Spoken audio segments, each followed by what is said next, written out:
Assalamualaikum warahmatullahi wabarakatuh.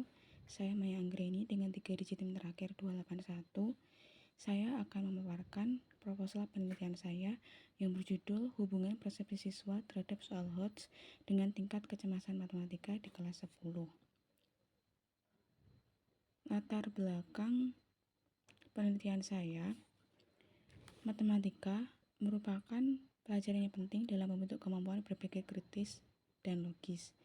Nah, dalam kurikulum abad 21, soal-soal HOTS itu menjadi instrumen utama untuk mengukur keterampilan tersebut. Namun, dalam kenyataannya, banyak siswa yang mengalami kesulitan dalam menyelesaikan soal HOTS, sehingga menimbulkan kecemasan matematika.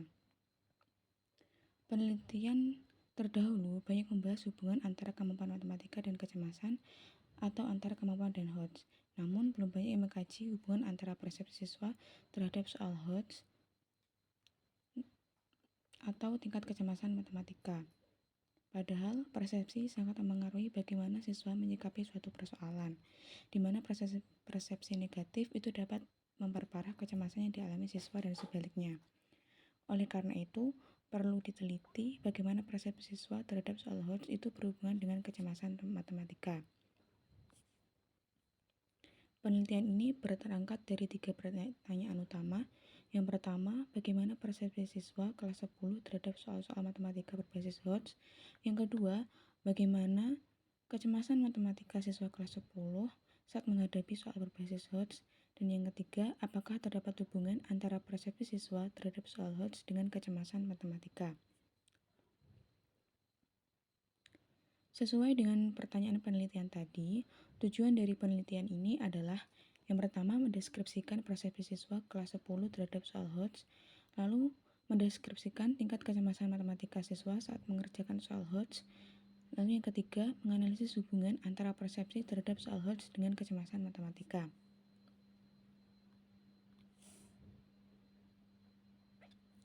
Penelitian ini memiliki manfaat.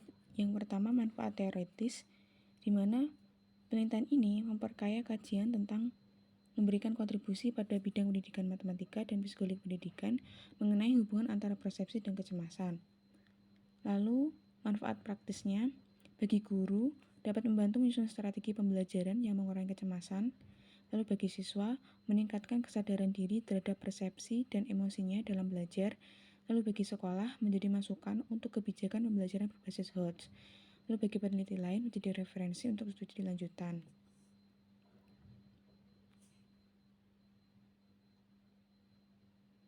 Kajian teori. High Order Thinking Skill atau HOTS. HOTS atau kemampuan berpikir tingkat tinggi itu adalah kemampuan berpikir yang berada di tingkat C4 sampai C6 dalam taksonomi Bloom revisi, yaitu C4 itu menganalisis, lalu C5 mengevaluasi, dan C6 mencipta. Nah, dalam pembelajaran matematika, soal HOTS itu tidak hanya meminta siswa untuk menghitung, tetapi juga menuntut penalaran, pemahaman konsep, dan juga kreativitas. Nah, karakteristik soal HOTS menurut para ahli itu yang pertama itu ada stimulus, mengandung stimulus seperti tabel, grafik, dan juga cerita. Dan yang kedua, soal HOTS itu harus non-rutin, artinya tidak bisa diselesaikan dengan rumus langsung. Lalu, karakteristik yang selanjutnya adalah mengukur berpikir kritis, logis, dan juga kreatif. Nah, menurut Burkhardt, HOTS itu mencakup 3 hal, yaitu transfer pengetahuan, berpikir kritis, dan juga pemecahan masalah. Jadi, ketika siswa dihadapkan dengan soal HOTS, siswa ditantang untuk berpikir lebih dalam, bukan sekedar mengingat atau meniru contoh soal. Kemudian, persepsi siswa terhadap soal HOTS, di mana persepsi itu adalah cara seseorang untuk menafsirkan informasi yang diterima dari lingkungan melalui panca indera. Nah, persepsi ini itu bisa positif dan juga negatif. Untuk positifnya itu, contohnya, soal HOTS itu dianggap menantang, kemudian menyenangkan dan membuat berpikir lebih kritis. Jadi, siswa itu lebih termotivasi. Lalu, yang kedua adalah persepsi negatif. Misalnya soal HOTS dianggap membingungkan, sulit, dan menakutkan. Nah, persepsi itu dibentuk oleh dua jenis faktor, yaitu internal, seperti emosi, pengalaman sebelumnya, dan juga kepercayaan diri.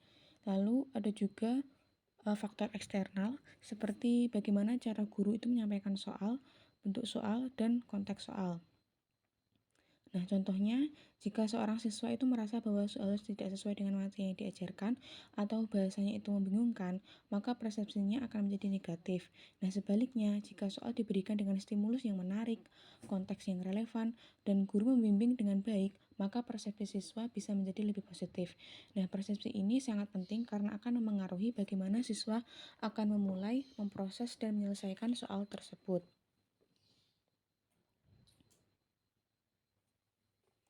Kemudian, nah dari persepsi-persepsi tersebut, nantinya akan menimbulkan kecemasan dalam matematika. Nah, kecemasan matematika itu adalah reaksi emosional negatif yang muncul saat seseorang berhadapan dengan aktivitas yang berhubungan dengan matematika.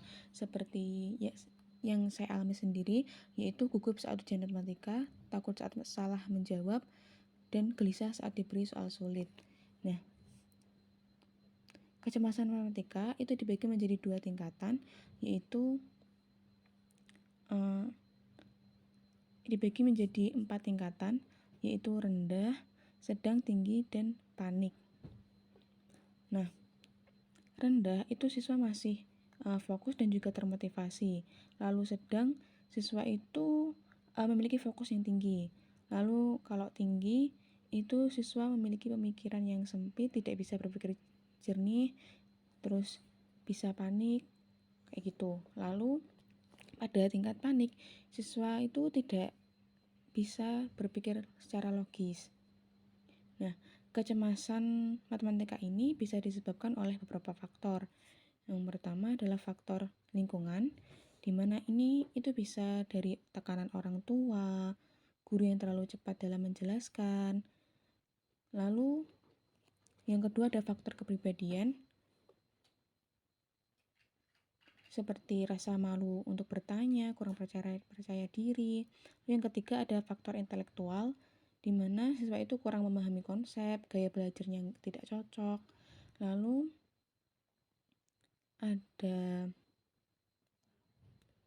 pengalaman buruk sebelumnya individu itu, di mana siswa itu merasa sering gagal saat ujian matematika. Nah, penelitian menyebutkan bahwa siswa yang memiliki kecemasan tinggi terhadap matematika itu cenderung menghindari soal yang sulit, kurang percaya diri, dan hasil belajarnya itu menurun. Nah, hubungan persepsi dan kecemasan matematika adalah persepsi negatif terhadap soal HOTS itu akan meningkatkan rasa cemas siswa. Nah, sebaliknya, apabila persepsi positif itu cenderung menurunkan kecemasan dan meningkatkan semangat belajar. Misalnya, jika siswa menganggap soal HOTS itu bisa dipahami dan berguna, maka siswa tersebut akan lebih percaya diri dan termotivasi. Lalu, jika ia menganggap soal HOTS itu terlalu sulit dan membingungkan, maka ia akan mudah merasa takut, cemas, bahkan menghindari untuk mengerjakannya. Karena itu, hubungan antara persepsi dan kecemasan ini penting untuk diteliti.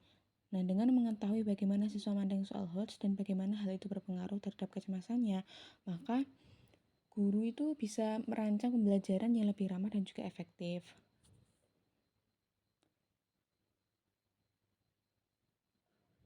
Kemudian penelitian terdahulu.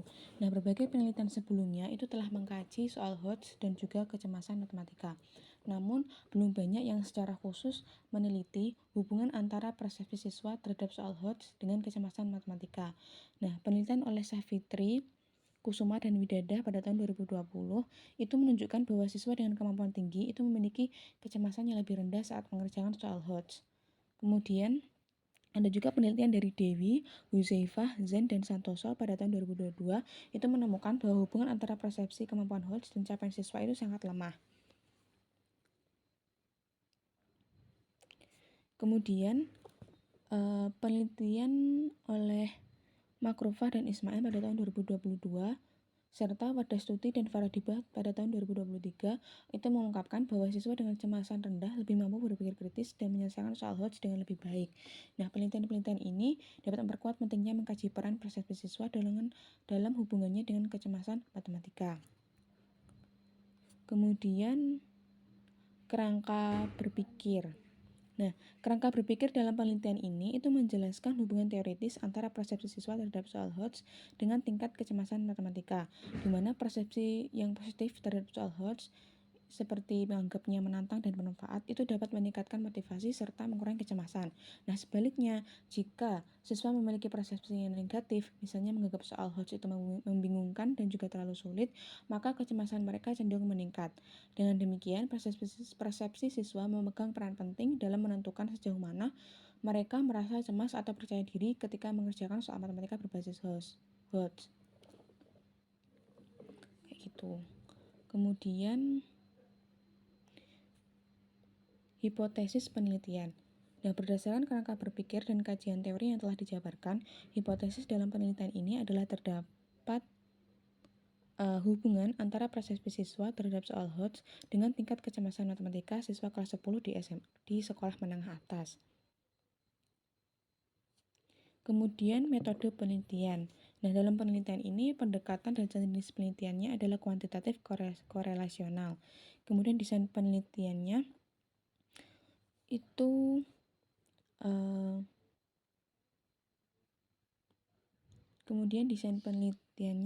itu ada variabel X, di mana variabel X itu persepsi siswa terhadap soal HOTS, dan juga ada variabel Y, yaitu tingkat kecemasan matematika, di mana variabel X-nya itu adalah variabel